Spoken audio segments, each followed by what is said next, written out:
मतलब आप ये मान के चलिए कि अगर 100 यहूदी अमेरिका में हैं तो 100 में 50 ही यहूदी न्यूयॉर्क में रहते हैं। तो ये एक बहुत बड़ा झटका नेतन्याहू के लिए भी है, डोनाल्ड ट्रंप के लिए भी है।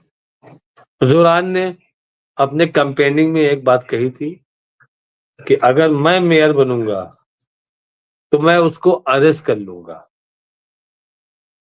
लेकिन अब थोड़ी सी पॉजिटिव शुरुआत नजर आ रही है, जिसमें कतर थोड़ा सा आगे आया है और कतर के साथ साथ ओमान भी आगे आया है और बहुत बड़ा स्टेटमेंट ओमान का आज आया। अब यूएई एक बिजनेसमैन देश है, उसको क्या जरूरत है कि सूडान में मरवा रहे लोगों को? उसको क्या जरूरत है? क्या आप सूडान में मरवा रहे हो? आप उनके गृह युद्ध में तेल डाल रहे हो। इनकी फितरत है, इनकी जियो पॉलिटिक्स है कि हमको किसी तरीके से सोना मिल जाए।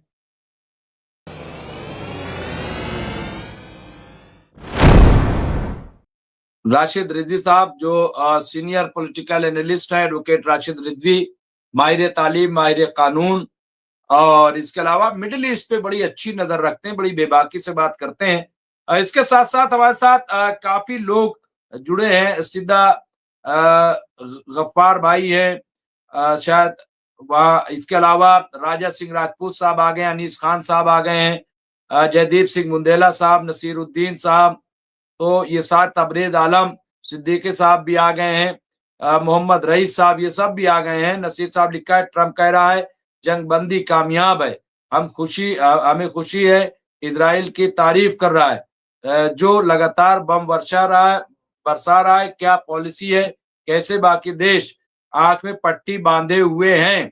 बिल्कुल सही कह रहे हैं, बिल्कुल जंगबंदी कामयाब उनको, और धमकी कल तो फिर बॉर्डर बंद करने का जो स्मोट्रिच ने कहा है कि फिर से हम जंग का ऐलान करते हैं, तो ये भी सामने, अभी तमाम बातें सामने आएंगे।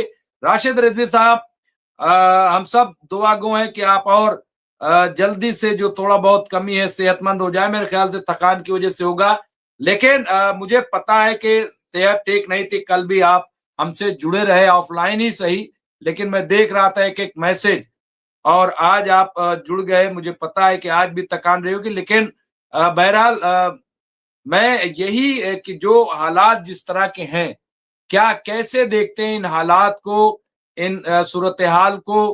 क्योंकि आप देखिए कि जंगबंदी जिस तरह से लागू होनी चाहिए थी, वो हमें कहीं दूर दूर तक दिखाई नहीं दे रही। इसकी वजह क्या है? और आज जो अंसारुल्लाह लौती ने कॉन्फ्रेंस में ऑनलाइन ये बात कही है कि मज़ाहमत के अलावा कोई दूसरा रास्ता नहीं है मुकाबला करने का। राशिद रिजवी साहब।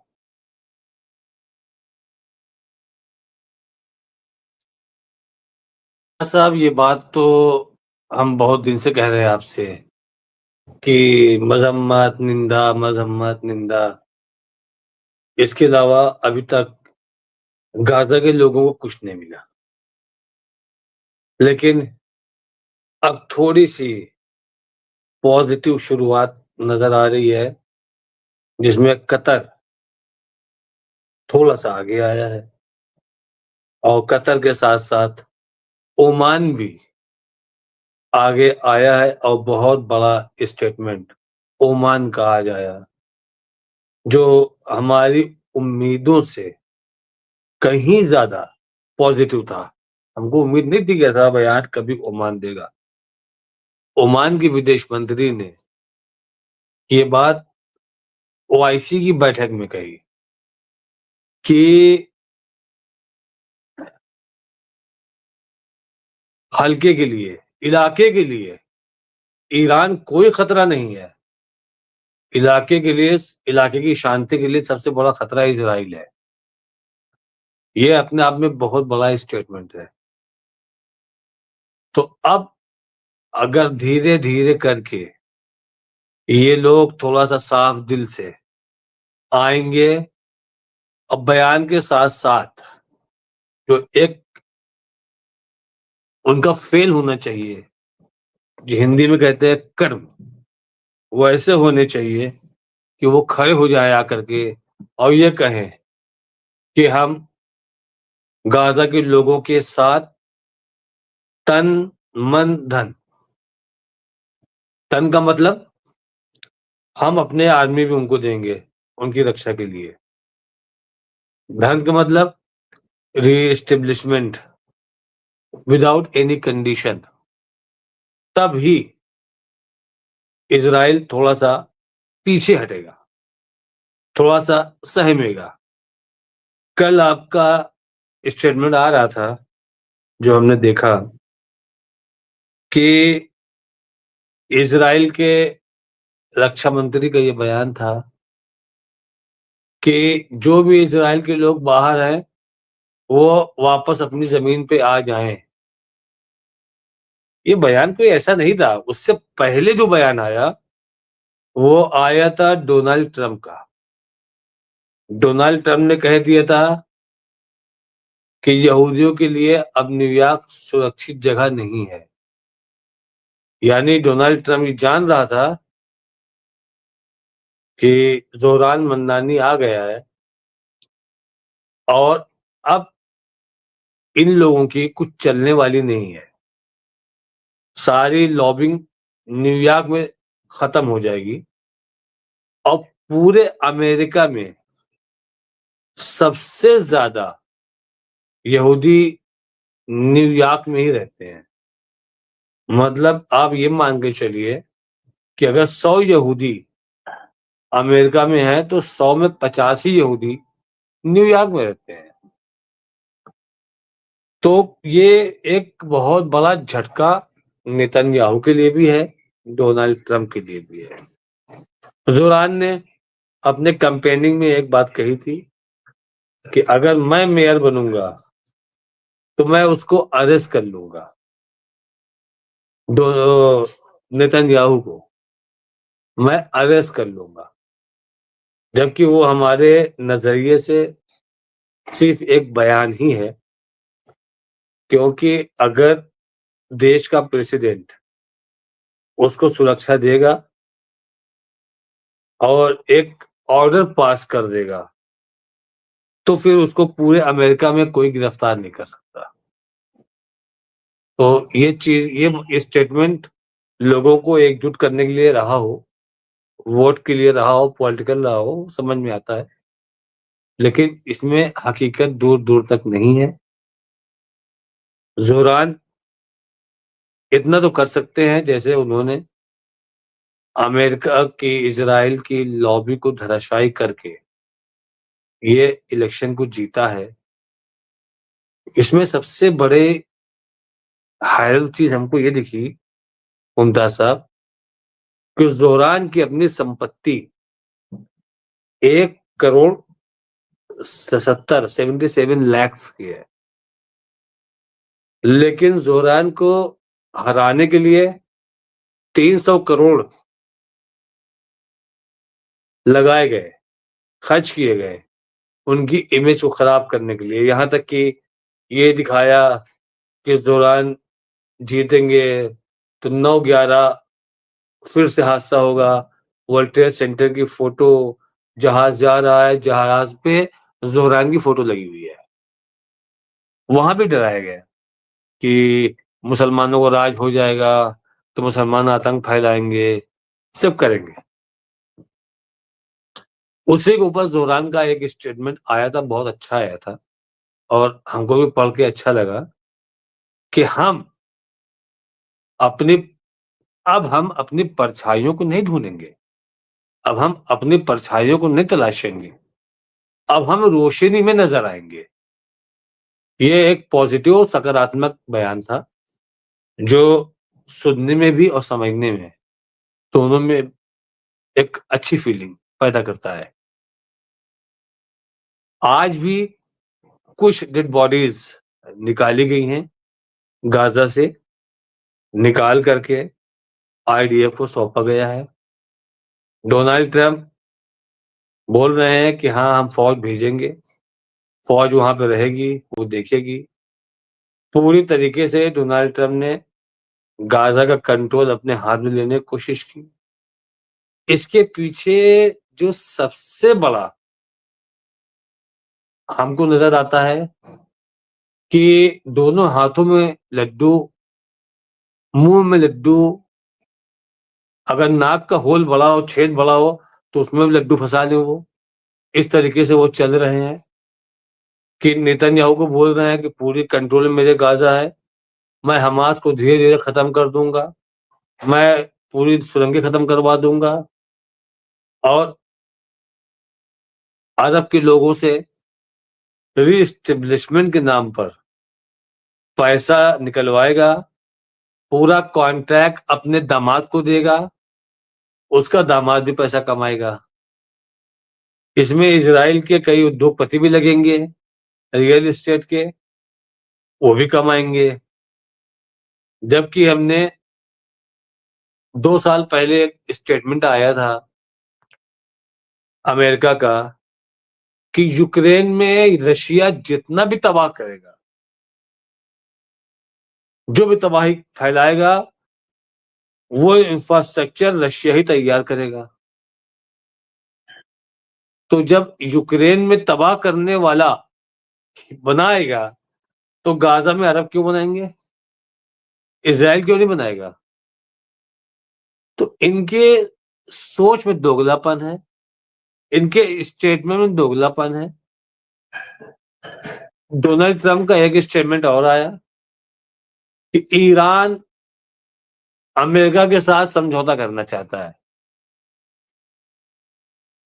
तो खामनेई साहब का आज जुमे के फतवे में स्टेटमेंट आया कि अमेरिका इस मुबालगे में नहीं रहे। हाँ, हम अमेरिका के साथ अच्छे और बेहतर रिश्ते के बारे में सोच सकते हैं। कंडीशन क्या लगाया? तब जब अमेरिका खुद को इज़राइल से अलग कर ले। तो ये आप जानते हैं कि ये चीज़ पॉसिबल नहीं है। अमेरिका अपने आप को इज़राइल से अलग नहीं कर पाएगा। इज़राइल ने अपनी जड़ें मज़बूत कर ली हैं। अभी आपको मैं बताता हूँ कि इनके पास आपने देखा होगा कि सारे जासूसी कैमरे, जासूसी सॉफ्टवेयर, सारे इक्विपमेंट जासूसी वाले रहते हैं।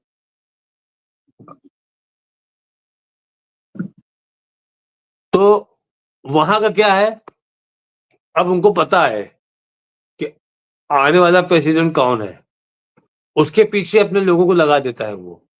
उनकी एक-एक एक्टिविटी, उनकी कहाँ पैदा हुए, क्या है, प्रीवियस पूरी हिस्ट्री और अपने जासूसों को लगा देता है। प्लस उनकी अय्याशी के लिए अपने यहाँ की औरतों का इस्तेमाल भी करता है और उसके वीडियोज़ बनवा के रख लेता है, जैसे डोनाल्ड ट्रंप फँसे हुए हैं, उस तरीके से। और उन्होंने उसको फँसा के रखा, आपके बाइडेन को। बाइडेन को फँसाया कैसे? बाइडेन के लड़के के थ्रू फँसाया। उसके ऊपर करप्शन के बहुत चार्जेस थे और करप्शन अंदर से उजागर कौन करवाता है? यही करवाते हैं उजागर। अब बाइडेन भी इनके पीछे-पीछे चलने लगे, पूरा सपोर्ट किया, हथियार दिया, पैसा दिया, बर्बादी के लिए सब कुछ दिया कि तबाह करो गाज़ा को। ये जो बोलता गया, वो बाइडेन करते गए। तो डोनाल्ड ट्रंप के पास उस वक़्त कुछ नहीं था, तो वो सत्ता में आने के लिए उनके पास कोई चाबी नहीं थी, तो वो बोले कि हम सीज़ फायर कराएँगे, पूरे वर्ल्ड में पीस लाएँगे। ये उनकी चाबी उनके लिए लकी साबित हुई और छोटे-छोटे जो मुल्कों में कॉन्फ्लिक्ट थे, उनको इन्होंने सही करवाया, जंग रुकवाई, छोटी-छोटी जंगें जिसको आप कहते हैं कि मिसअंडरस्टैंडिंग या छोटे-छोटे मुद्दे थे, वो उन्होंने टेबल पे बैठ के खत्म करवाए। जैसे अज़रबैजान, आर्मेनिया, इंडिया, पाकिस्तान, इस तरह के कई उन्होंने किए ऐसे। बात की कि कोई इसका कोई रिज़ल्ट नहीं है, कोई आउटपुट नहीं है, आपस में नुकसान होगा, अपने लोग मारे जाएँगे, अपने हथियार खर्चा होंगे, क्या मतलब है? इस तरह करके अपने इकॉनमी को ग्रोथ करो, उनको एक मोटिवेशन दे कर के रुकवाया उन्होंने। और ये सबको दिखाते चले गए देखो मैं पीस मेकर हूँ, देखो मैं पीस मेकर हूँ। लेकिन जब ये जीतने के बाद मैटर गाज़ा का आया, वहाँ खामोश हो गए। क्यों? क्योंकि इनका भी उसने बना के रखा हुआ था। कमला हैरिस का भी कुछ न कुछ पकड़ के रखा था उसने। वो उजागर क्यों नहीं हुआ कमला हैरिस का? क्योंकि कमला हैरिस इलेक्शन हार गई थी। अगर कमला हैरिस इलेक्शन जीत जाती, तो कहीं न कहीं से कमला हैरिस भी ब्लैकमेल होती। तो ये ब्लैकमेलर है बहुत बड़ा। ये ब्लैकमेल करता है और इसके लिए एक ये स्टोरी आई थी, एक आर्टिकल आया था कि जो बाइडेन का टॉयलेट ऑफिस का इसने यूज कर लिया। इस चीज को ध्यान से सुनिएगा। जो बाइडेन का ऑफिस का वॉशरूम इसने यूज कर लिया। अब जो बाइडेन अपने सेक्रेटरी का चेहरा देख रहे हैं, जबकि उनके ऑफिस में जो गेस्ट होते हैं उनके लिए अलग होता है, लेकिन ये सीधे उनके ही वाले में, पर्सनल वाले में चला गया, यूज कर लिया। जो बाइडेन जब ये वहां से निकल गया, जो बाइडेन को वॉशरूम जाना था, जो बाइडेन वॉशरूम नहीं गए। इसके जाने के बाद वो गेस्ट वाले वॉशरूम में गए और अपनी सारी सिक्योरिटी एजेंसियों को बुला करके कहा कि पूरा वॉशरूम सर्च करो। मुमताज भाई 3 डिवाइस निकली थी। मतलब नेतन्याहू जो प्रेसिडेंट है वो ये काम कर रहा है कि वॉशरूम से 3 डिवाइस निकली थी। उसके बाद बाइडेन ने अपना पूरा ऑफिस भी सर्च करवाया। तो भरोसा इस पे कोई नहीं करता है, ये लोगों को ब्लैकमेल करता है। जैसे आजकल देखते होंगे आपका, आजकल बहुत ज्यादा चल रहा है कि वीडियो कॉल आती है और फिर आपसे बात होती है, फिर आपकी रिकॉर्डिंग की जाती है, फिर दूसरा आदमी फोन करता है कि हम तुम्हारे इन कांटेक्ट वालों को तो वीडियो भेज देंगे, वीडियो पैसा उगाही की जाती है। तो ये सारी चीजें वो पहले से करता है। तो इस तरीके से अमेरिका उसके कंप्लीटली कंट्रोल में है। तो वहीं पर हमको एक शक ये भी होता है, कहीं ऐसा तो नहीं कि अरब देश वाले भी उसी तरह फंसे हुए हैं। सत्ता परिवर्तन तो वहां होता है जहां डेमोक्रेसी होती है। ये तो किंग है, ये 20 साल से, 25 साल से, 50 साल से बैठे हुए हैं। पहले उनके बाप थे, फिर उनके बाप थे। तो वैसा तो नहीं कि ये लोग भी फंसे हुए हैं इसके चंगुल में। और एक डर तो है वो लोग को, अरब देशों को, कि ये हमेशा लीडर को मारता है, लीडरशिप खत्म करने की कोशिश करता है। ये 12 दिन की वॉर में पूरी फील्डिंग लगा दिया था इसने खामनाई साहब के अगेंस्ट, कि खामनाई को खत्म कर दो, सारा बवाल खत्म हो जाए।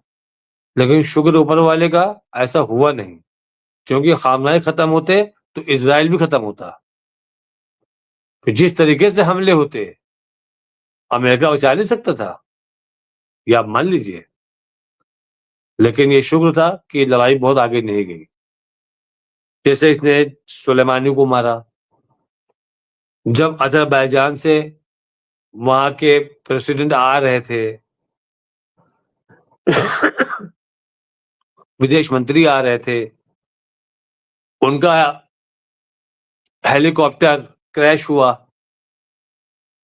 तो ऐसा तो नहीं कि अचानक क्रैश हो गया, उसके पीछे भी इजराइल के ऊपर शक किया गया, लेकिन कोई पुख्ता सबूत नहीं थे। अजरबैजान कंप्लीटली इजराइल का पिट्ठू है। अजरबैजान की ईरान की नहीं पटती है, दोनों एक दूसरे के मुखालिफ रहते हैं। अजरबैजान में कोई एक लेक में कुछ वाटर सिस्टम का कुछ या कोई नहर का इनॉग्रेशन था, तो वहां बुलाया गया था इनको, ये गए थे। वहां से वापसी में ये हादसा हो गया। तो शक किया गया इजराइल के ऊपर। लेकिन अजरबैजान के प्रेसिडेंट ने कह दिया कि देखिए, जब तक कोई एविडेंस नहीं हो हम कैसे नाम ले सकते हैं, कोई हमको जांच करवाई जाएगी, ज्वाइंट कमेटी बनाते हैं हम लोग, कोई जांच करवाते हैं, लेकिन जांच में कुछ उनको अभी तक हासिल नहीं हुआ, और जांच अभी खत्म हुई नहीं हुई ये भी क्लियर नहीं है। तो मुमताज भाई, यही डर अरब के लोगों को भी है, कहीं ऐसा तो नहीं कि जैसे इसने यमन के लोगों को मार दिया, वहां के कैबिनेट मिनिस्टर, प्राइम मिनिस्टर को मारा, ईरान में मारा, तो कहीं ऐसा तो नहीं कि हम पे भी अटैक करवा दे, या हमारे यहाँ अमेरिका के थ्रू सत्ता परिवर्तन करवा दे, एक रिवोल्यूशन ला दे। इसकी एक आदत ये भी है कि ये फेक अकाउंट बनवा करके अंदर गृहयुद्ध पैदा करवाता है, गृहयुद्ध करवाता है, ये भी इसके हुनर में एक है।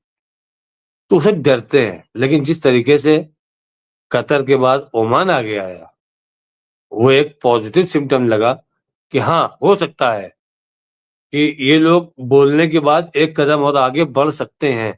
देखिए, हमने नाम नहीं लिया कुवैत का, हमने नाम नहीं लिया सऊदी अरबिया का, ना हमने जॉर्डन का नाम लिया, हमने सिर्फ कतर का नाम लिया, हमने सिर्फ ओमान का नाम लिया, कि इनके ऊपर, इनके स्टेटमेंट के ऊपर ये उम्मीद लगती है कि अब ये अपने बयानों से एक कदम आगे और बढ़ने की उम्मीदें हैं, हो सकते हैं। अभी हम कह नहीं सकते कि ये कहाँ से यू टर्न ले लेंगे, लेकिन ये स्टेटमेंट बहुत बड़ा है। आप इसको सर्च कर सकते हैं कि जिसमें ओमान के विदेश मंत्री ने यह बयान दिया है कि हमारे खित्ते के लिए, हमारे इलाके के लिए, इलाके की शांति के लिए ईरान कोई खतरा नहीं है। अगर कोई बड़ा खतरा है तो इजराइल है। यूं था सब। ये आप सही कह रहे हैं, और इस तरह के रिपोर्ट जो है और इस तरह के बयानात बड़े हौसला देते हैं। अभी ये भी कहा यहाँ पे जयदीप साहब ने कि जैसा बयान ओमान की तरफ से आया है, उसी तरह का एक बयान सऊदी के सीनियर साबिक अफसर के जरिए भी दिया गया है। ये भी उन्होंने कहा। लेकिन इस वक्त एक और बड़ा मसला दरपेश है रिजवी साहब, राशिद साहब के इजराइल ने फुल स्केल में जो लेबनान पर जंग शुरू कर दी, जिस तरह से अटैक शुरू कर दिए हैं, अब हिजबुल्लाह ने उस पे एक मीटिंग बुलाई है। तो क्या लग रहा है, क्योंकि यहाँ पे हिजबुल्लाह ने की मीटिंग शुरू, अब देखना यह है कि हिजबुल्लाह कैसे, यसन रिजवी साहब लिख रहे हैं कि जवाब देता है या खामोश रहता है, या क्या क्या उसके पास ऑप्शन है। लेकिन ये जिस तरह से आप देखिए कि एक तरफ यमन को भी छेड़ रहा है, इधर जंगबंदी भी खत्म कर रहा है, ये क्यों इतना ज्यादा मतलब बेचैनी क्या है? क्यों इनको लग रहा है कि क्या इन दुनिया में ये एक्सपोज हो गए हैं, या इनको लग रहा है कि कुछ ना कुछ ऐसा कर दिया जाए? क्योंकि लीडर तो चुन लिए गए नेतन्याहू लिक्विड पार्टी के, वो अब फिर जो है लीडर हो गए हैं और वो चुनाव लड़ेंगे 26 में। अब ऐसा है, अब जब उन्हें चुनाव लड़ने का मौका मिल गया है तो उनको लग रहा होगा कि अब एग्रेशन दिखाया जाए, अब थोड़ा जो है अपना, और तो ये बात है या क्या है? और क्या आपको लग रहा है कि अगर ये फिर से जंग बढ़ाते हैं तो नहीं लगता कि इस बार फिर इनको कैसा जवाब मिलेगा? राशिद रिजवी साहब। नहीं, देखिए, ये जंग में बना रहना चाहता है, और इसका अगला जो टारगेट है वो लेबनान ही है। अभी कल भी बहुत बड़ा हमला किया इसने कई इलाकों में लेबनान के, और सीज फायर के बाद कम से कम 2000 सिविलियन मारे गए हैं लेबनान के। सीज फायर के बाद, और सीज फायर के बाद हिजबुल्लाह ने एक पत्थर नहीं मारा है इजराइल की तरफ। तो जो हमने आपसे पहले कहा था कि लेबनान के रास्ते बंद हैं, हथियार नहीं पहुंच रहे उनके पास, तो अगर आप उसको कंफर्म करना चाहते हैं तो आज ईरान के बयान को लेकर कंफर्म करिए कि लेबनान ने कहा है कि अब हम बर्दाश्त नहीं करेंगे। हिजबुल्लाह ने कहा है अब हम बर्दाश्त नहीं करेंगे, अब हम इसको जवाब देंगे। और हिजबुल्लाह के इस बयान पर ईरान ने कहा है कि हम लेबनान के साथ खड़े हैं, और उसकी जवाबी कार्रवाई में उसके साथ खड़े हैं। मुमताज भाई, जो ईरान ने कहा है कि हम उसकी जवाबी कार्रवाई में उसके साथ खड़े हैं, इसका मतलब है कि वो जवाबी कार्रवाई शुरू करे, इधर से हम भी शुरू करेंगे। क्योंकि रास्ता तो बंद है, हथियार जा नहीं पा रहे, उनके पास थोड़े से हैं। वो सोचते हैं कि अगर हम इससे शुरू भी करेंगे तो 15 दिन, 20 दिन, 1 महीना, उससे ज़्यादा नहीं कर पाएंगे हम निहत्थे हो जाएंगे। इसलिए इसलिए वो हमले को शुरू नहीं कर रहा है। लेकिन जब ईरान से अंदर से बात हो जाएगी, और ये भी आप जानिएगा कि जब ईरान से इनकी बात हो जाएगी तो अंदर से कतर भी इन्वॉल्व रहेगा, ये भी आप समझिएगा। अंदर से कतर भी इन्वॉल्व रहेगा। हिजबुल्लाह को जिस तरीके से मदद दी जाती है, हमास को जिस तरीके से मदद दी जाती है, आपको क्या लगता है कि जो बाजार में पटाखे मिलते हैं वो कीमत के हैं ये? मुमताज साहब, हजारों करोड़ के खर्चे इसमें है, और इतनी बंदिशें लगाई गई ईरान के ऊपर, इतनी बंदिशें लगाई गई, उसके बाद भी ईरान ने अपने इंफ्रास्ट्रक्चर खड़े किए, अपने आप को स्ट्रॉन्ग किया, अपने यहाँ की इकोनॉमी को संभालने की कोशिश की। उसके साथ ही साथ हमास की मदद करता रहा, हिजबुल्लाह की मदद करता रहा। हमको तो इसमें कहीं न कहीं घूम फिर के कतर के ऊपर एक चीज़ का शक होता है, कहीं ऐसा तो नहीं कि फाइनेंशियल एड खामोशी से कतर भी दे रहा हो, कि हम खुल के नहीं आ सकते हैं, हम आपका सपोर्ट कर रहे हैं। क्योंकि जो गंदगी